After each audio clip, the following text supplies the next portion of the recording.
Salve, Gloria, Dio grazie.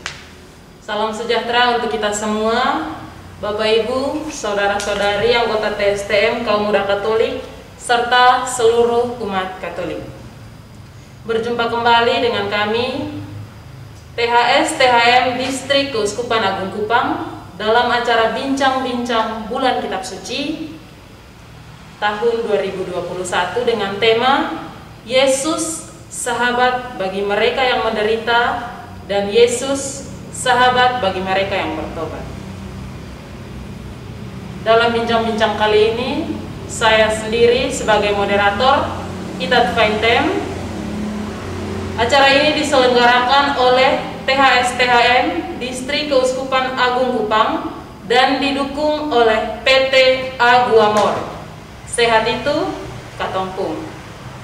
Baik, sebelumnya saya sendiri maupun Romo sudah di-swab dan sudah melakukan vaksinisasi, jadi saya minta izin untuk bisa melepaskan masker supaya bicaranya bisa lebih terdengar. Mari kita mengawali bincang-bincang kita pada hari ini dengan doa yang akan saya pimpin. Dalam nama Bapa dan Putra dan Roh Kudus. Ya Allah Tritunggal Maha Kudus, Allah Bapa, Allah Putra, dan Allah Roh Kudus, bersama dengan Santa Perawan Maria. Puji syukur terima kasih berlimpah kami haturkan kehadapan hadirat-Mu atas segala berkat, pelawatan, tuntunan dan cinta kasih-Mu terhadap diri kami individu lepas individu. Terima kasih untuk nafas kehidupan yang masih boleh kami tarik dan kami hembuskan sampai dengan detik ini. Terima kasih untuk segala hal yang masih boleh kami jalankan sepanjang hari ini. Bapa dalam kerajaan surga, pada kesempatan ini kami datang ke hadapan hadirat-Mu, memohon bimbingan dan penyertaan-Mu dalam bincang-bincang kami pada hari ini. Kiranya Engkau boleh senantiasa menyerahkan Roh Kudus-Mu terhadap diri kami masing-masing, agar kiranya bincang-bincang kami ini boleh bermanfaat bagi setiap mereka yang mendengarkan, maupun juga kami, moderator maupun pemateri.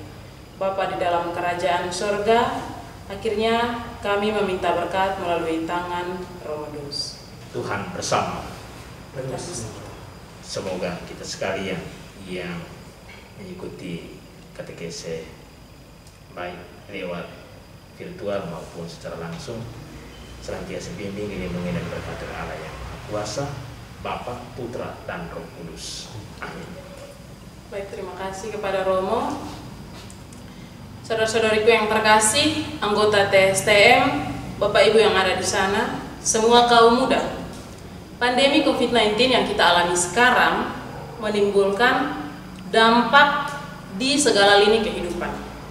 Dalam situasi yang berat tersebut, tidak mungkin orang menghadapi persoalan hidup sendirian saja. Semua orang harus menghadapi untuk bekerja sama, baik yang menolong maupun yang ditolong. Namun bagaimana mewujudkan untuk menolong dan ditolong tersebut dalam situasi yang berat ini? Dalam masyarakat yang memiliki keberagaman baik suku, agama, budaya, latar belakang yang semuanya berbeda. Apakah kita juga akan mengikuti mereka yang telah menjadikan identitas orang sebagai gerbang penentu pengambilan keputusan dalam segala sikap atau tindakan sehari-hari? Di hadapan kita sudah ada sosok pastor yang semangat dan energik serta berkarisma. Beliau merupakan imam muda di Keuskupan Agung Kupang yang ditugaskan di Keuskupan menjadi pastor rekan di paroki Santo Fransiskus Assisi BTN. Tidak memperpanjang kata, di sini saya langsung meminta kesediaan Romo untuk memperkenalkan diri. Kesempatan saya silahkan. Baik, salve, salam gloria, Deo gratias. Sebagaimana yang dikatakan oleh moderator kita malam hari ini, bahwa kami sudah vaksin dan juga sudah swab, maka saya juga berhak untuk membuka masker supaya suara saya bisa lebih jelas didengar. Baik, perkenalkan, nama lengkap saya Romo Longinus Bone, biasa dipanggil Romo Dus. Saya pastor rekan di Paroki Santo Fransiskus Assisi BTN Kolua.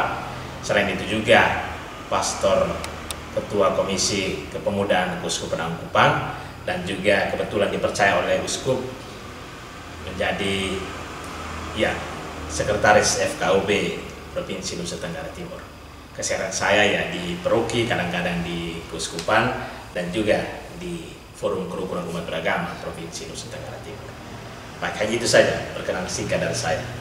Dan saya berterima kasih kepada teman-teman TSTM yang punya inisiatif untuk melakukan kegiatan katekese lewat virtual, lewat YouTube, yang juga bukan hanya untuk TSTM tapi juga untuk seluruh umat Katolik bagi mereka yang mau untuk mengikutinya. Selamat menyaksikan. Saya kembalikan kepada moderator. Baik, terima kasih Romo untuk perkenalan singkat. Saya rasa kita semua sudah mengenal Romo dari perkenalan barusan. Di sini juga saya akan memberitahukan kepada kita tema yang menjadi referensi kita saat ini, diambil dari Injil Lukas pasal 10 ayat 25 sampai dengan 37 tentang orang Samaria yang murah hati, dan kitab Wahyu pasal 3 ayat 14 sampai dengan ayat 22. Kitab yang menjadi penyemangat orang beriman agar bertahan dalam situasi seperti ini. Langsung saja Romo, bincang-bincang kita hari ini mengutip dari Injil Lukas pasal 10 ayat ke-25 sampai dengan ayat 37. Saya rasa perlu untuk saya bacakan terlebih dahulu Romo bacaannya. Silakan baca supaya kita bisa dengar. Ya, jadi saya mohon izin kepada kita semua untuk membacakan Injil Lukas pasal 10 ayat 25 sampai dengan ayat ke-37. Orang Samaria yang murah hati. Pada suatu kali berdirilah ahli Taurat untuk mencoba Yesus. Katanya, "Guru, apa yang harus kuperbuat untuk memperoleh hidup yang kekal?" Jawab Yesus kepadanya, "Apa yang tertulis dalam hukum Taurat? Apa yang kau baca di sana?" Jawab orang itu, "Kasihilah Tuhan Allahmu dengan segenap hatimu dan dengan segenap jiwamu dan dengan segenap kekuatanmu dan dengan segenap akal budimu, dan kasihilah sesamamu manusia seperti dirimu sendiri." Kata Yesus kepadanya, "Jawabmu itu benar. Perbuatlah demikian, maka engkau akan hidup." Tetapi untuk membenarkan dirinya, orang itu berkata kepada Yesus, "Dan siapakah sesamaku manusia?" Jawab Yesus, "Adalah seorang yang turun dari Yerusalem ke Yeriko. Ia jatuh ke tangan penyamun-penyamun yang bukan saja merampoknya habis-habisan, tetapi juga yang memukulnya, dan yang sesudah itu pergi meninggalkannya setengah mati. Kebetulan ada seorang imam turun melalui jalan itu. Ia melihat orang itu, tetapi ia melewatinya di seberang jalan. Demikian juga seorang Lewi datang ke tempat itu. Ketika ia melihat orang itu, ia melewatinya dari seberang jalan. Lalu datang seorang Samaria yang sedang dalam perjalanan ke tempat itu. Dan ketika ia melihat orang itu, tergeraklah hatinya oleh belas kasihan.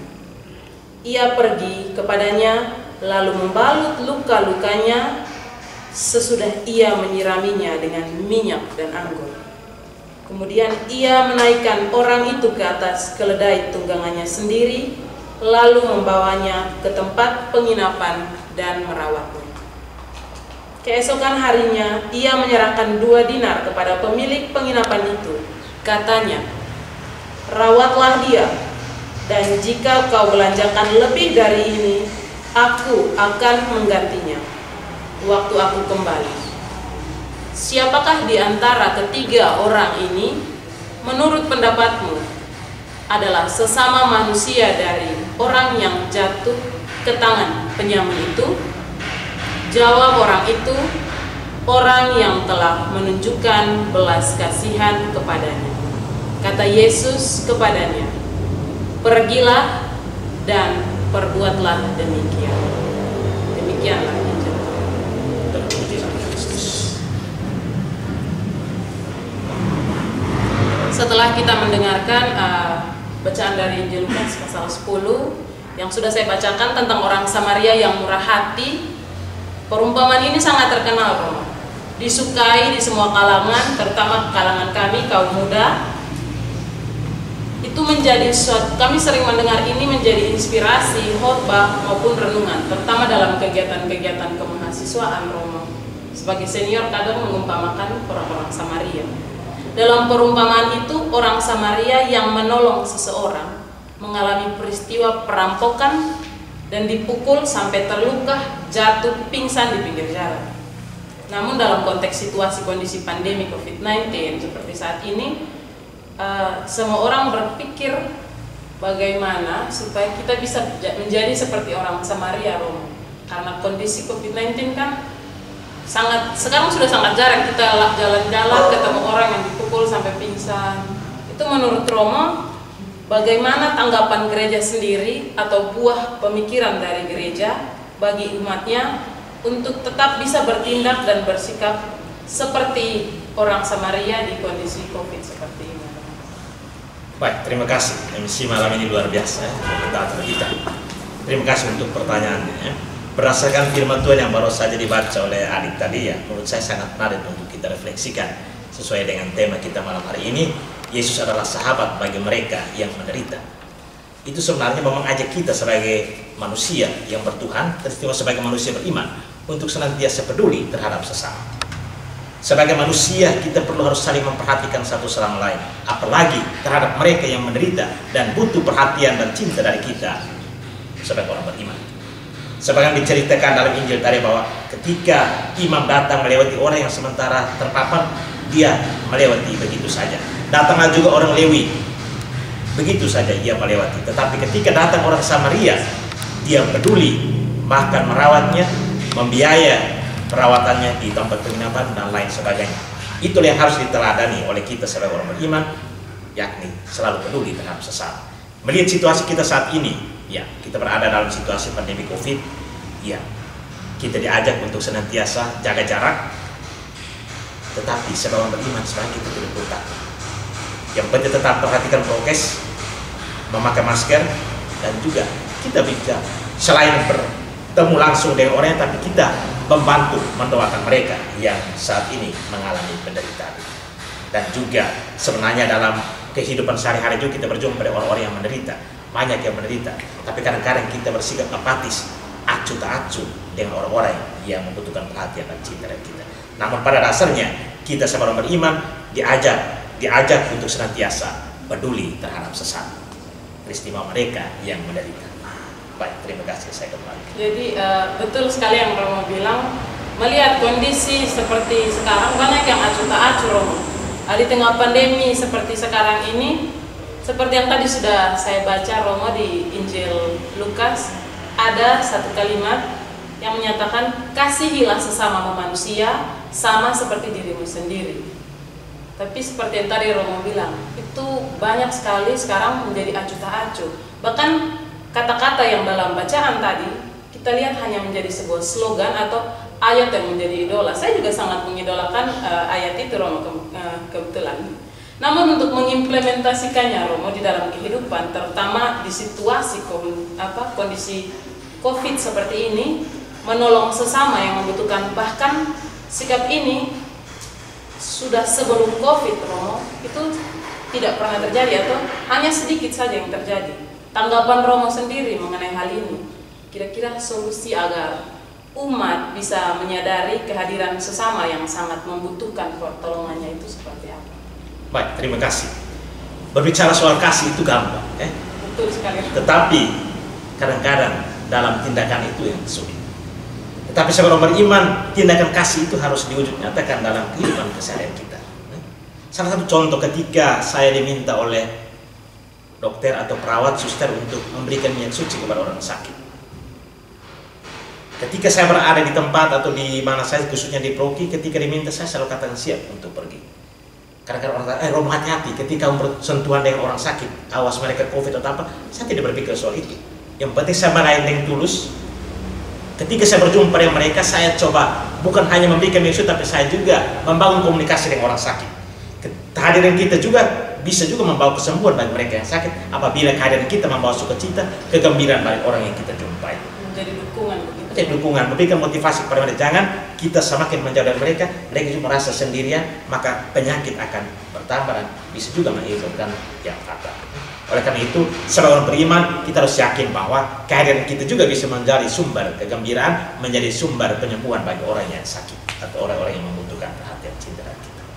Baik, itu saja. Terima kasih, Romo. Jadi tidak selamanya kita jaga jarak terus kita jadi tidak peduli ya, Romo. Kita harus memberikan dukungan yang lain-lain, doa maupun semangat-semangat lain yang bisa kita bantu. Nah, Romo, di sini juga berbicara tentang kasih, tentang ada yang memanfaatkan kasih, kayak dia sudah terlalu baik, jadi dia sering dimanfaatkan.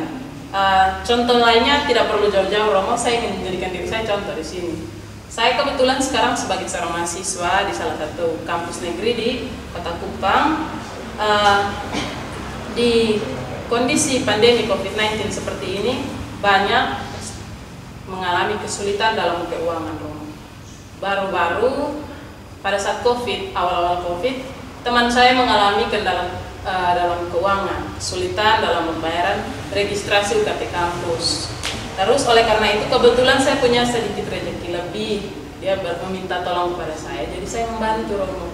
Karena katanya minggu depan akan segera dikembalikan. Tunggu orang tuanya kirim dari kampung. Tapi Romo, sampai sekarang tidak ada balasan untuk bilang, "Kita, saya mau ganti."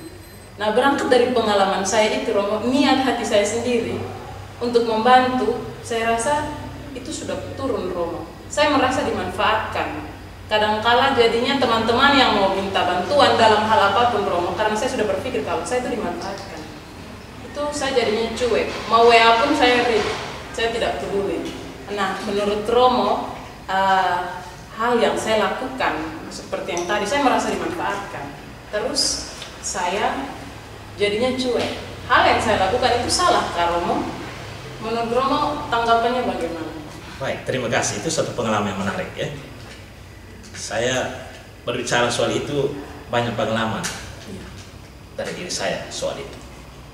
Ketika orang datang minta sesuatu, butuh apa, mereka kata, "Romo, saya mau butuh ini, tolong bantu saya." Kadang-kadang saya bantu dengan ketulusan hati. Saya tidak melihat apakah dia datang minta dengan jujur atau tidak. Saya tidak peduli soal itu. Yang penting saya membantu dia. Ketika dia datang minta bantuan, saya bantu dia. Apakah dia jujur? Yang dia katakan, "Saya mau regis." Apakah dia mau regis atau mau pakai untuk apa? Terserah dia. Yang penting saya sudah bantu dengan tulus. Jadi saya harus tulus, ikhlas. Tulus untuk membantu. Walaupun ada yang mengatakan, Romo, dia hanya manfaatkan Romo saja. Ya, dia manfaatkan kebaikan Romo. Dan seperti adik orang lain yang masih panas. Kadang-kadang orang lain yang memberikan pemahaman seperti itu. Tapi saya secara pribadi tipe apa? Dia mau tipu saya dengan cara apapun, saya tetap melayani, membantu dengan tulus. Yang penting saya memberi dengan tulus. Berkat itu bukan dia akan mengganti, tapi Tuhan akan menggantikannya. Salah satu seperti ini. Ketika kita memberikan saya ini bunga, saya terima. Lalu berikan saya HP, saya terima. Kedua tangan saya sudah penuh, maka saya harus kosongkan, berikan kepada orang yang membutuhkan. Supaya ketika Tuhan beri, tangan saya sudah kosong dan dia kasih mungkin. Apabila tangan kita tetap tertutup begini, Tuhan mau kasih juga, saya mau kasih kamu, tangan kamu masih penuh, buat apa saya harus kasih? Sehingga kita memberi, jangan berharap bahwa dia yang kita kasih ini akan berbalas kita. Jangan, orang lain yang akan berbalas kita. Dan Tuhan akan memberikan lebih dari apa yang kita butuhkan. Baik, itu saja bisa saya. Jadi di sini berarti saya harus lebih ikhlas supaya bisa lebih menerima. Jangan dengar kata orang, Iya. bahwa itu dia memanfaatkan kamu. Tapi saya, yang penting saya bantu dengan tulus. Dia mau tipu saya, yang penting saya bantu dengan tulus. Baik, Romo, itu pengalaman saya sebagai seorang mahasiswa. Adapun teman-teman saya yang sudah bekerja, itu pengeluhan-pengeluhan mereka tuh, Romo, kan kondisi sekarang COVID, mereka di PHK. Terus bercerita kalau ada 1, 2 dan beberapa orang, dan juga ini juga menjadi isu publik ya, Romo. Karena masalah di PHK dan lain-lain, mereka menjadikan alasan untuk menghidupi mereka, jadi untuk mencari kehidupan, makan minum sehari-hari dengan melakukan satu tindakan kejahatan.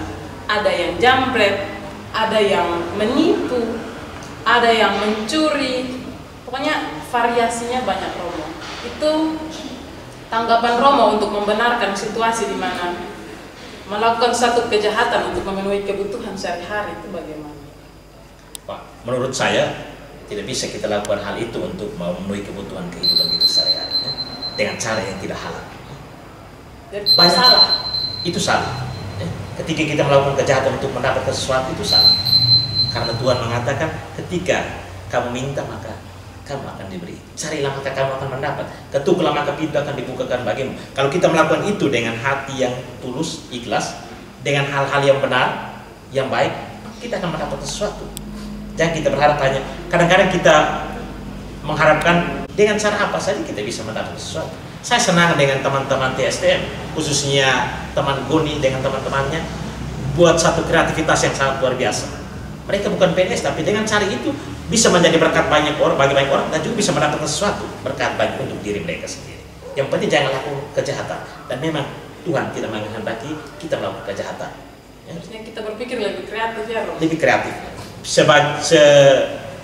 Di masa pandemi ini, ketika orang dilarang untuk bisa berbuat sesuatu, tapi dengan kreativitas kita bisa mendapatkan sesuatu. Selain menjadi berkat untuk orang lain, tapi juga menjadi berkat untuk diri sendiri. Ya, Romo.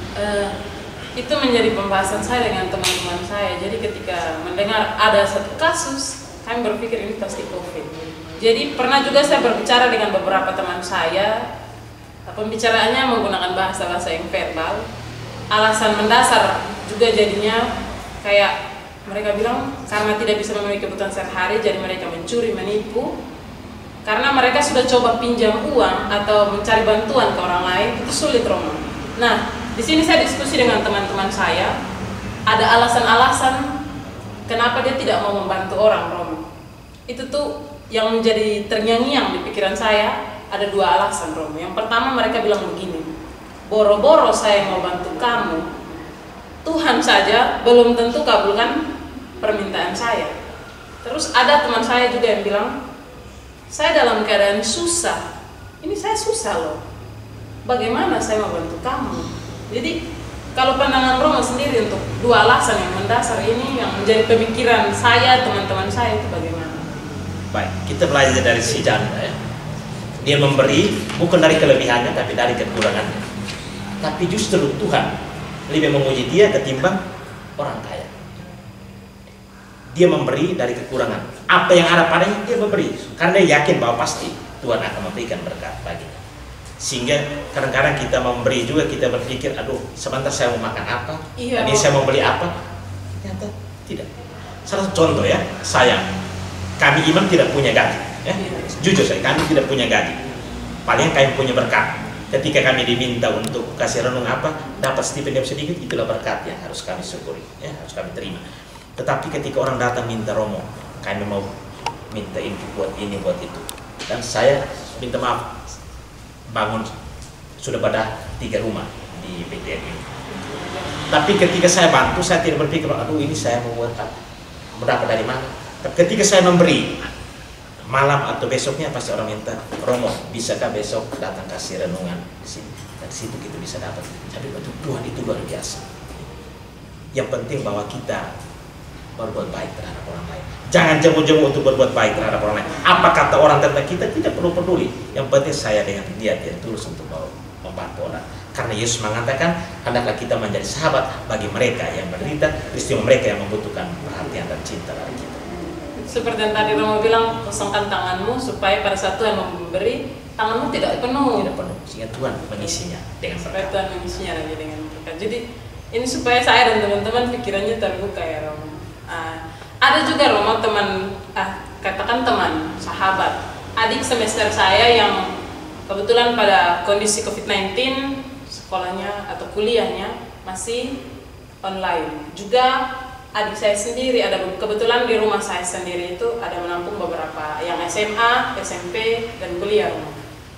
Nah ini mengingat tentang pembahasan kitab suci Romo. Ini saya kembali mau bertanya, adik saya, teman saya, sahabat saya mengalami kendala dalam membaca kitab suci di mana guru, dosen karena sekolah atau kuliahnya online sering mengatur waktu suka-suka. Padahal ada yang jadwal sekolahnya Senin sampai Jumat, ditambah hari Sabtu. Kadang hari Minggu pun dijadikan jadwal kuliah atau jadwal sekolah. Tidak kenal pagi, siang, malam. Itu suka-suka saja. Dosen atau guru tuh kasih tugas pun banyak sekali, Romo, mengeluh sampai sakit. Dan kalau saya tanya sudah baca kitab suci, jawabnya mau baca kitab suci bagaimana, tugas begini banyak. Jadi itu menurut Romo, ini Romo kasih satu tanggapan atau pemikiran yang baik lah, Romo, supaya mereka bisa mengatur waktu, mengkondisikan dengan tugas yang banyak, waktu belajar yang cukup padat, supaya bisa tetap membaca kitab suci dalam kehidupan sehari-hari, Romo. Baik, terima kasih. Saya dengar cerita pengalaman itu menurut saya agak sedikit ini ya, karena tidak mungkin guru atau dosen kasih tugas melebihi kemampuan kita manusia ya. Hanya kadang-kadang kita manusia yang menunda-nunda. Saya juga belajar pengalaman. Dulu saya masih frater juga seperti itu. Hanya karena ketika dosen kasih tugas, kita pulang tidak kerja memang, tapi kita tunggu masih ada waktu. Tunggu besok mau kumpul, baru malam ini kita buku, bahkan sampai pagi kita tidak bisa tidur karena untuk kerja itu. Dan sehingga saya ingatkan ketika saya diminta oleh mahasiswa untuk kasih materi soal apa MPAB atau apa, saya selalu ingatkan mahasiswa, ingat tugas kamu adalah belajar. Ketika orang tua di kampung kerja keras untuk mendapat sesuatu untuk membiayai kamu, sampai di sini laksanakan tugas itu dengan baik, sehingga jangan kemudian mengecewakan orang tua, mengecewakan keluarga. Sehingga saya ingatkan kepada, tergantung dari kita cara memanage waktu secara baik dan benar. Selalu ada waktu, hanya kita kadang-kadang manusia ini yang kadang-kadang selalu menyibukkan diri. Apakah sibuk atau menyibukkan diri dengan hal-hal yang tidak baik? Menyibukkan diri. Itu sudah lebih banyak menyibukkan diri. Sehingga saya mengatakan kepada teman-teman, khususnya mahasiswa atau pelajar, ya gunakan waktu secara baik. Tergantung dari kita memanage waktu secara baik, maka semuanya akan berjalan yang baik. Karena kita tahu kitab suci itu adalah pedoman, penunjuk jalan bagi kita. Oleh karena itu, jangan lupa sisihkan waktu untuk membaca firman Tuhan. Dari situ kita menemukan hal-hal baik, hal-hal positif untuk bisa merubah hidup kita jauh lebih baik dari hari kemarin. Baik, terima kasih. Ya, baik, terima kasih Romo. Jadi ini teman-teman perlu dengar ya. Ini saya sudah sampaikan kesah kalau saya tanya kenapa tidak baca kitab suci. Jadi teman-teman harus rajin manage waktu seperti yang Romo bilang. Jangan tunda-tunda ya Romo ya. Istilahnya apa? Dikenal dengan SKS ya? Iya. Saya kebut semalam itu ya. Sistem kebut semalam. Sistem kebut semalam itu. Itu malam sampai mata panda Romo. Ya Romo, selanjutnya tadi di situ sudah sebelum kita bincang-bincang, saya berbicara tentang bacaan dari Injil, dari bacaan dari Wahyu yang menjadi motivasi untuk banyak orang, termasuk saya juga Romo.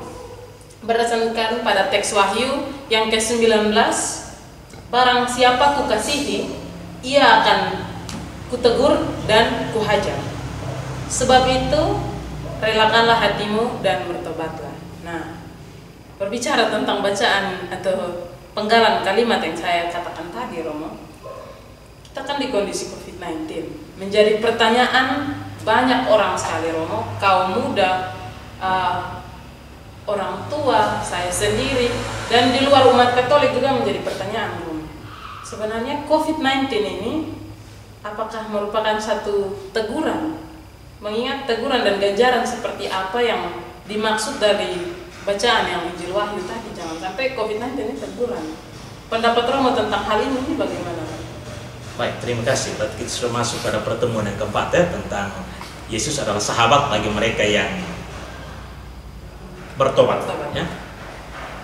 Bertobat berarti kita beralih dari yang tidak baik menuju kepada yang baik. Ya. Itu dilatar belakangi oleh orang-orang di Laodikia yang saat itu mereka bersuang-suang kuku ya, melakukan hal yang tidak baik, sehingga ditegur oleh Tuhan untuk bisa kembali kepada jalan yang benar. Tuhan itu memberikan teguran dengan berbagai cara, seperti ya bencana alam atau angin taufan atau yang kita alami saat ini adalah COVID-19. Ya menurut saya refleksi saya itu juga merupakan teguran Tuhan untuk kita supaya kita sebagai manusia itu mengikuti apa yang dikehendaki oleh Tuhan. Menurut saya kebanyakan manusia sudah menyimpang dari maunya Tuhan ya. Hendaklah kita saling peduli terhadap sesama. Tapi kadang-kadang orang sikap tak acuh, apatis dengan sesama, terutama mereka yang menderita. Sehingga dengan adanya COVID-19 ini juga kita disarankan untuk senantiasa mendekatkan diri dengan Tuhan dan juga mengandalkan Dia dalam seluruh perjalanan hidup dan panggilan kita. Kadang-kadang orang sibuk dengan dunia yang masing-masing, lupa untuk bersyukur kepada Tuhan. Hal pertama adalah selalu bersyukur kepada Tuhan bahwa Tuhan tidak pernah meninggalkan kita. Dia selalu dan senantiasa menyertai kita. Sebenarnya ini betul-betul teguran ya Romo. Kita kan diberikan kesempatan di rumah, punya waktu yang banyak, jadi kita pakai untuk berdoa, baca kitab suci. Tapi karena tugas tunda-tunda, jadi tidak bisa baca kitab suci. Bukan soal itu tapi bagaimana kita berusaha untuk senantiasa menyadari akan diri kita sebagai ciptaan Tuhan yang selalu percaya bahwa Tuhan tidak pernah meninggalkan kita. Cobaan tidak lebih besar daripada kasih Tuhan bagi kita kepada manusia. Karena itu kan karena Tuhan Yesus sebagai sahabat kita. Nah, Yesus sebagai sahabat mereka yang bertobat. Tindakan apa yang dapat saya buat, Romo? Jika kondisi COVID-19 kan pasti banyak ya, seperti saya katakan sebelumnya, banyak yang mengambil tindakan melakukan kejahatan. Jika saya di posisi saya harus berbuat dosa untuk menyelamatkan teman saya yang mau berbuat dosa, jadi saya mengorbankan diri saya supaya teman saya jangan berbuat dosa. Nah, itu untuk menyadarkan teman saya, jadi saya mungkin menipu dia supaya dia mengambil satu jalan yang benar, karena saya tahu pasti yang diambil itu akan buat satu kesalahan yang sangat besar. Di titik saya harus berbuat dosa untuk menyadarkan sesama saya orang Katolik, itu menjadi pilihan terakhir. Nah, menurut Romo, saya salah. Baik, perlu kita sadari memang tidak ada manusia yang sempurna. Tapi sebagai manusia yang bertuhan, sebagai manusia yang beriman, berusaha untuk mendekati kesempurnaan itu dengan berbuat yang baik dan benar. Salah satu adalah mengajak orang untuk kembali kepada jalan yang benar. Bukan dengan kita berbuat dosa untuk membawa dia kepada yang benar, tapi bagaimana kita masuk melalui pintu mereka, keluar melalui pintu kita. Cari jalan lain yang lebih baik. Salah satu contoh, ketika saya melihat teman saya yang suka minum di jalan, dengan teman-teman lain, saya secara pribadi saya pergi duduk sama-sama dengan mereka. Tidak boleh minum, tidak boleh ikut. Walaupun saya minum, tapi saya bawa satu botol, saya minum dengan mereka. Ketika minum dengan mereka saat itu kita sudah cerita-cerita, sudah berteman dengan mereka, kemudian saya ajak mereka datang gabung dengan teman-teman OMK atau ikut latihan TSDM di gereja. Disitulah kita bisa mengubah mereka, hidup mereka. Ajak ke lebih yang positif. Ajak mereka ke hal yang positif supaya yang negatif itu bisa sendiri-sendiri perlahan-lahan ditinggalkan. Dan sehingga saya pakai istilah masuk melalui pintu mereka, keluar melalui pintu kita. Dalam hal ini kita masuk ke dalam dunia mereka, dan di saat kita mengenal mereka, sudah akrab mereka, kita ajak mereka keluar melalui pintu kita ke hal yang baik, hal yang positif. Nah, itu menjadi hal yang menarik yang menjadi dicontohkan Romo tentang contoh yang minum-minum, Romo, mabuk-mabuk, pajak-pajak, itu tuh salah satu yang kayak jadi kepuasan tersendiri bagi kaum muda, Romo. Keinginan daging yang sebenarnya sangat gampang sekali untuk didapatkan. Ketika ini hari mau minum, ada 5.000 pertama, minum, bisa ini hari bisa minum. Kebahagiaan yang sangat gampang, punya 1.000 jalan menuju Roma supaya bisa sampai ke itu kebahagiaan, Romo. Itu kita ya. Sering orang bilang 5.000 pertama. Bagi mereka yang tidak punya uang, ya. Kalau tidak punya, dengan cara curi. Sampai di rumah, bapak simpan uang, langsung angkat. Itu melakukan kejahatan-kejahatan kecil. Itu. Jadi Romo, untuk keinginan daging itu banyak sekali jalan sampai di sana. Tapi untuk satu kebahagiaan yang itu kan kalau minum senang itu saat bikin masalah, stres lagi. Tapi untuk kebahagiaan abadi, Romo, tentang hati yang akan tenang, iman, tentang kesejahteraan hidup, pokoknya tentang ketenangan diri, Romo, itu tuh sangat sulit sekali untuk didapatkan. Sehingga mungkin mereka mengambil jalan pintas cari kebahagiaan, kalau ada masalah langsung mabuk. Menurut Romo sendiri, bagaimana untuk menyikapi hal ini? Kita mau senang saat kita punya masalah, kita langsung cari mabuk karena kita rasa itu bisa kasih tinggal masalah. Tapi ketika kita mau cari ketenangan yang sebenarnya bisa sampai bertahun-tahun kita hasilkan dengan ketenangan, itu sangat sulit sekali. Menurut Romo itu bagaimana? Baik, terima kasih ya. Anak-anak muda zaman sekarang ketika mereka mau untuk bahagia, gampang sangat gampang. pergi minum sopi, satu dus kopi, sudah mabuk, oh ini bahagia milik saya. Tapi mereka tidak tahu bahwa itu kebahagiaan sesaat saja. Mau kebahagiaan yang kamu rasa terus adalah ketika kamu mengalami hal seperti itu, datang dan berlutut di depan sakramen Kudus seorang Katolik. Kenapa saya mengatakan demikian? Ada banyak pengalaman ketika orang mengalami hal yang menurut saya sudah sampai pada tahap di mana mereka mau untuk menghabisi dirinya. Kebanyakan anak muda dengan cara mau ini ya bunuh diri apa segala macam itu sangat dibenci oleh Tuhan. Mengakhiri hidup dengan cara demikian. Saya katakan kepada anak muda, ketika kau mengalami hal itu, carilah orang yang bisa menyelamatkan kamu. Tuhan hadir dalam diri teman-teman atau dalam diri pastor, datang, sharing, curhat. Jangan ketika mengalami kegalauan atau mengalami masalah, kita mulai berpikir pendek untuk menghabisi diri dengan cara yang tidak halal. Saya mau katakan bahwa sehebat siapapun dia, sepintar siapapun dia, tidak bisa menyelesaikan masalah sendiri. Butuh teman cerita, teman curhat. Mungkin teman yang kamu percaya datang cerita kepadanya, atau kepada pastor datang cerita curhat. Maka pastor akan mengarahkan kamu datang berlutut menyembah di hadapan sakramen Kudus. Di sana kamu minta pertolongan Tuhan dan juga datang kepada Bunda Maria. Bunda senantiasa tidak menolak apa yang kita minta. Dia pasti menyampaikan hal itu kepada Tuhan melalui perantaraan putranya Yesus Kristus. Itu satu hal yang sebenarnya caranya ini banyak sekali Romo. Tinggal cari teman curhat. Tapi memang betul sih banyak anak muda, teman-teman saya, dan kadang saya juga di kondisi seperti itu untuk menikmati kenikmatan dunia Romo. Baik tentang tapi hati-hati soal curhat juga, hati-hati ya. Salah orang berarti kamu bahaya. Satu dunia tahu Romo.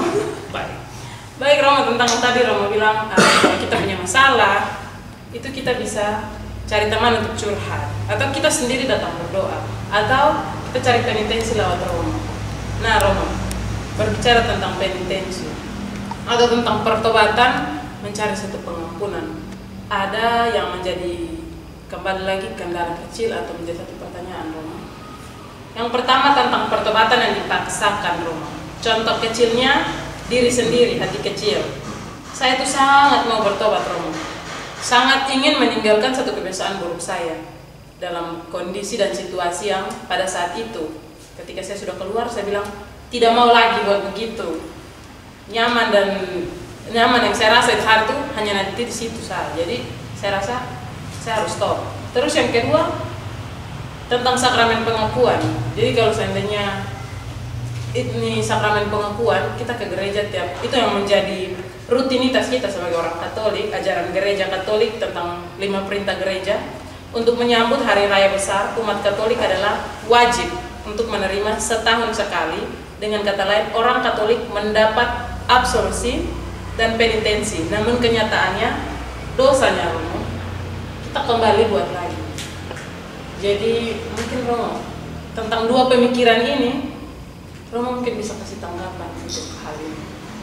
Baik, kita dan teman-teman yang terkasih, kita bersyukur bahwa dalam gereja Katolik ada 7 sakramen. Salah satu sakramen adalah sakramen tobat. Ini yang kadang-kadang tidak disadari oleh teman-teman. Ya. Ketika mengalami sesuatu, kadang-kadang kita lari ke hal-hal yang tidak baik, minum mabuk atau hal-hal lain, hal-hal dunia. Tapi datang, saya tadi katakan apa? Datang kepada, selain kepada teman, datang juga kepada pastor. Dan ada beberapa anak muda yang ketika mengalami hal itu mereka datang, Romo saya minta mengaku. Dan itu mereka menyadari akan kekurangan mereka, akan keterbatasan mereka sebagai manusia. Dan mereka datang untuk minta mengaku. Bukan dipaksakan, oh setiap tahun Natal atau Paskah baru datang. Kadang-kadang juga kita kita punya orang Katolik itu dikenal dengan nafas nikmat. Natal, Paskah, nikah dan mati baru datang ke gereja. Betul.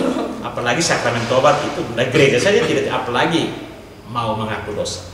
Kadang-kadang orang saya malu mengaku di Romo Dus, mengaku di Romo Yalo atau mengaku di Romo. Jangan, kadang-kadang orang malu. Bukan, kami ini imam sekolah bertahun-tahun. Dan hanya karena kamu punya salah dan dosa, kami akhirnya kami disuspensi karena sakramen tobat itu tidak bisa diceritakan, rahasia pengakuan itu tidak bisa kami ceritakan kepada orang lain. Dan itu yang tahu adalah Tuhan dan juga kami, tapi kami tidak akan. Itu yang jadi satu. Ada teman-teman saya yang takut mengaku karena takut diceritakan. Takut diceritakan, tidak. Bukan soal curhat saja kita jaga rahasia, apalagi sakramen pengakuan. Ruang pengakuan itu merupakan bersifat rahasia yang tahu adalah Tuhan dan juga dengan. Sehingga kadang-kadang mengatakan terima kasih karena kamu sudah datang mengaku salah dosamu di hadapan Tuhan lewat hambanya pastormu ini. Sehingga kami yang akan memberikan absolusi. Tuhan memberikan absolusi lewat kami imam-imam. Sehingga untuk teman-teman jangan malu, jangan takut untuk datang mengaku dosa. Ketika beban dosamu sudah berat, datang untuk mengaku dosa supaya dosamu bisa ringan, sehingga kamu bisa menghalangi pelong. Supaya beban yang ada di pundak bisa menjadi ringan. Dan memang kamu yakin ketika kamu datang mengaku pastor hanya dengar saja, kamu sudah merasa itu. Apalagi memberikan nasihat untuk kamu dan juga menghargai kamu datang berdoa kepada Tuhan. Jadi ini teman-teman sudah dengar dari Romo sendiri kalau tidak mungkin rahasia kita diceritakan. Jadi datang saja. Cari teman curhat, kalau tidak ada teman curhat, langsung datang ke rumah saja. Bisa minta pengakuan selain Natal dan Paskah ya Romo? Tidak menutup kemungkinan itu. Setiap hari datang karena selalu buka, ruang pengakuan selalu buka untuk siapa saja yang datang. Itu yang harus bedakan curhat dengan sakramen pengakuan. Curhat itu kita bisa secara pribadi di sini, tapi sakramen pengakuan hanya untuk orang Katolik. Saya suatu kesempatan datanglah seorang ya ibu datang mengatakan begini, Romo saya mau mengaku, tapi dia bukan agama Katolik, dia agama Kristen. Saya bilang kalau kamu agama Katolik saya siap untuk mendengarkan kamu, tapi kamu bukan agama Katolik, sebatas curhat saja, cerita lalu saya memberikan nasihat, saya mendoakan kamu silakan datang. Untuk sakramen pengakuan itu hanya untuk orang Katolik. Berarti kita umat Katolik seharusnya sangat bersyukur. Punya masalah ada di punya solusi. Kita bersyukur kalau diberi kesempatan yang sangat luar biasa. Karena Tuhan yang kita terima adalah Maha Pengampun, Maha Pengasih.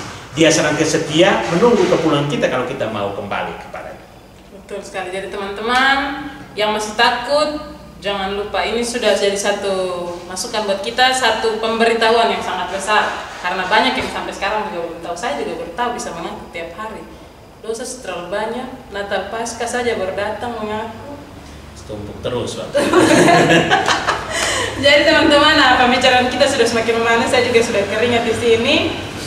Saya melihat Romo juga jawabnya dengan semangat. Saya rasa teman-teman banyak di sana yang sudah pertanyaannya terjawab. Untuk itu pertemuan kita juga karena dibatasi waktu Romo, saya rasa kita pertemuannya sampai di sini saja. Jadi yang kalau rindu-rindu nanti bisa kontak langsung. Nomornya di bawah sini. Kita soal rindu hati-hati ya. Kasih dia bilang jangan murung sadang murung rindu. Kita tambah luka di atas luka. Karena rindu itu sakit. Sakitnya tuh di kaki. Betul, rindu itu sakit di. Baik Romo. Saya rasa pembicaraan kita ini sudah sangat semangat. Romo juga menjawab dengan penuh antusias. Di luar sana saya yakin teman-teman saya punya banyak pertanyaan. Orang tua, orang muda, maupun setiap orang yang menonton di lininya masing-masing punya pertanyaan. Tapi di sini saya rasa Romo perlu untuk memberikan satu kesimpulan akhir buat kita. Juga Romo kalau bisa memberikan nasihat buat saya, buat yang menonton semua. Baik, terima kasih Ita. Ada banyak hal sudah kita bicarakan tadi soal dua tema tadi ya. Yesus adalah sahabat bagi mereka yang menderita dan juga Yesus bagi sahabat bagi mereka yang bertobat. Sebenarnya sederhana saja. Kehadiran kita harus menjadi berkat bagi sesama. Dalam hal ini bersikap peduli terhadap mereka yang ada di sekitar kita, terutama bagi mereka yang menderita. Sehingga saya selalu katakan, jadilah pribadi yang kehadirannya selalu dinantikan dan kepergiannya selalu dirindukan. Karena mencari orang yang baik, orang yang peduli, orang yang berempati, ibarat mencari permata di balik timbunan kaca. Dan perlu kita sadari bahwa kita adalah manusia yang berdosa. Tidak ada manusia yang sempurna. Yang sempurna itu hanya Tuhan sendiri. Tetapi sebagai manusia yang beriman, berusaha untuk mendekati kesempurnaan itu dengan berbuat yang baik dan benar. Sehingga kenapa Yesus mengatakan dia adalah sahabat bagi mereka yang bertobat, dan dia sangat bersukacita apabila kita yang menyadari akan kedosaan kita mau untuk berubah kembali kepada jalan yang baik dan benar. Pasti kita semua punya impian untuk kembali kepada jalan yang benar. Bagaimana caranya? Caranya adalah jangan lupa datang kepadanya dan juga kepada orang-orang, sehingga kemudian kita kembali kepada jalan yang baik dan benar. untuk teman-teman saya, orang muda, dan juga mereka yang menyaksikan ini, seberat apapun salah dan dosa yang dibuat oleh kita manusia, pasti akan ada ampun dari Dia yang merupakan Sang Cinta, asal sewa cinta. Yang dibutuhkan dari kita adalah keterbukaan, kerendahan hati untuk datang kepadanya lewat sakramen tobat, yakni pengakuan. Tidak ada kata terlambat untuk kita datang. Tuhan pasti akan mengampuni salah dan dosa kita. Orang berdosa memiliki masa depan, orang suci memiliki masa lalu. Terima kasih. Baik, terima kasih Romo. Orang berdosa punya masa depan dan orang suci punya masa lalu. Terima kasih Romo. Jadi teman-teman, terima kasih sudah hadir bersama kami, sudah mendengarkan saya dan Romo di sini. Kepada Romo Dus juga saya ucapkan terima kasih sebagai pembicara kita dalam pertemuan ini. Sangat banyak yang sudah kita dapat, saya, teman-teman yang menonton, Bapak Ibu, saudara-saudari di luar. Saya juga mengucapkan terima kasih kepada Pastor Moderator Distrik Keuskupan Agung Kupang, Yalo, terima kasih. Yalo, terima kasih. Dan Koordinator Distrik Keuskupan Agung Kupang serta segenap badan pengurus Distrik Keuskupan Agung Kupang. Juga kepada sponsor kami hari ini, PT Agomor NTT. PT Agomor, tadi tidak simpan di sini supaya bisa kelihatan. Tadi karena ada Alkitab jadi kita turun. Tapi terima kasih untuk PT Agomor yang sudah mendukung kami. Juga panitia serta tim IT yang ada di belakang layar, saya mengucapkan terima kasih sehingga ini bisa berjalan. Jadi saya sendiri bersama Romo, untuk itu kami pamit dan undur diri. Terima kasih. Terima kasih. Salve, salam gloria. Deus Gracias. Kita tutup dengan baik. Di sini kita akan tutup dengan doa kembali. Dalam nama Bapa dan Putra dan Roh Kudus. Amin. Ya Allah, Tritunggal Maha Kudus, Allah Bapa, Allah Putra, Allah Roh Kudus, bersama dengan Santa Perawan Maria. Puji syukur terima kasih berlimpah kami haturkan di hadapan hadirat-Mu atas segala berkat, perawatan dan tuntunan cinta kasih-Mu. Terima kasih untuk Roh Kudus-Mu yang Engkau senantiasa berikan kepada kami, sehingga dalam pembicaraan kami hari ini boleh senantiasa mendapatkan banyak sekali tanggapan, masukan, dan juga menjadi bahan pertimbangan bagi setiap kami kaum muda maupun orang-orang di luar sana. Bapa dalam kerajaan surga, kiranya Engkau boleh senantiasa kembali memberkati kami dalam hari-hari kami berikutnya, sehingga apa yang telah kami diskusikan, kami bincangkan hari ini boleh menjadi bahan refleksi dari kami masing-masing. Akhirnya kami meminta berkat melalui tangan Roh Kudus. Tuhan bersama. Semua kita sekalian, semua kita yang menyaksikan katekese lewat YouTube ini, seluruh perjalanan hidup dan panggilan kita, panitia, penyelenggara, dan juga teman-teman yang sudah turut membantu, mendukung dalam proses syuting ini, senantiasa dibimbing, dilindungi, dan diberkati oleh Allah yang Maha Kuasa, Bapa, Putra, dan Roh Kudus. Amin. Terima kasih.